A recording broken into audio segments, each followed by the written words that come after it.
Today, I'm going to show you how to install a cold air intake so your car goes from sounding like this to this.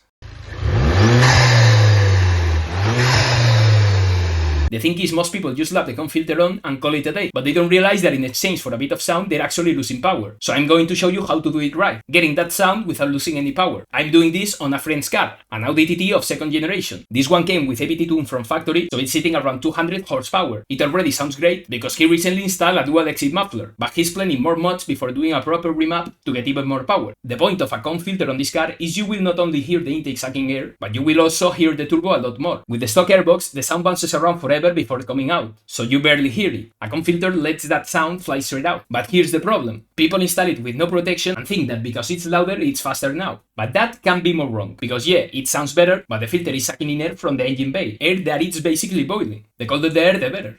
Hot air has less oxygen, so the engine compensates it by injecting less fuel, which leads to a crappy explosion. Summary: with hot air you burn more fuel and run slower. Terrible. That's why on top of the filter, we're building a custom box to shield the cold inter air from the engine's heat. Basically doing what the stock box does, but keeping the con filter sound. Luckily, the Audi has the perfect engine layout for this. The turbo, which is the hottest part, is all the way on the other side. Once we pull the stock box out, the intake pipe points straight forward where the fresh air comes in. So we just need to build a box that is open at the front but sealed everywhere else. How do you design the box? Obviously with a piece of cardboard. Stick it in there and start cutting with the worst scissors you can find until you get the shape. Make sure the walls of the box touch the hood lining, so when you close it, no hot air leaks in from the top. You could make a fully closed box, but seeing the filter through the gap looks way cooler, you know? Once the template is ready, we trace it onto an aluminum sheet. Aluminum is great because it heats up and cools down super fast. By insulating the outside and leaving the bare aluminum inside, the engine heat stays out and the fresh air coming from the front keeps the inside nice and chill. Sand down all the edges so you don't cut yourself. Important tip: if you're going to paint it, scab the whole surface on both sides so the paint actually sticks. And use high temp paint. If you use a cheap spray can, it will literally disintegrate.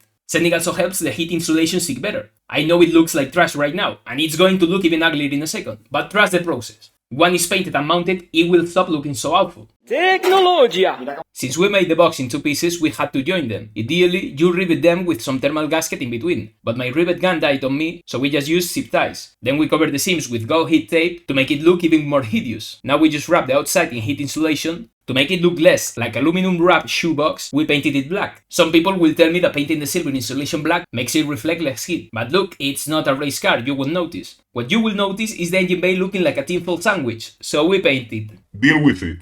We added rubber weather stripping to the edges so it doesn't scratch anything and seals perfectly against the hood. Make sure the rubber is heat resistant or it will melt. Time to mount the bags. Secure the filter with clamps, making sure the logo is visible for the ladies. Add some zip ties so the box doesn't rattle, and seal any tiny gaps with heat tape. And there you go, let's hear that sound. If you're doing this, buy a good filter, not a 10-buck universal one, because a good one keeps dirt out of your engine and lasts forever since you can wash it. Also measure everything, because if you use a filter or a pipe smaller than the stock one, you're creating a bottleneck. It's like trying to run while breathing through a straw. It's hard, right? Same for the car. Is it worth it? If you want to hear the intake and the turbo, yes. But only if you build a box or install a long tube that reaches the front bumper to move the filter away from the heat. Just adding a filter won't give you power. The box just makes sure you stay at stock performance levels without losing speed to heat soak. And don't expect this to pass an inspection, but you can swap it back to stock in 5 minutes, so give your old airbox. If you just want cold air and don't care about sound, just put a high flow drop-in filter in the stock box and save yourself all this work. As always, you have the list of materials I've used in the description, and if you want to see how I painted an entire car for 100 bucks, check this video here, and I also leave you here a video on how to wrap a steering wheel for 10 bucks. ¿La has oído? Dale.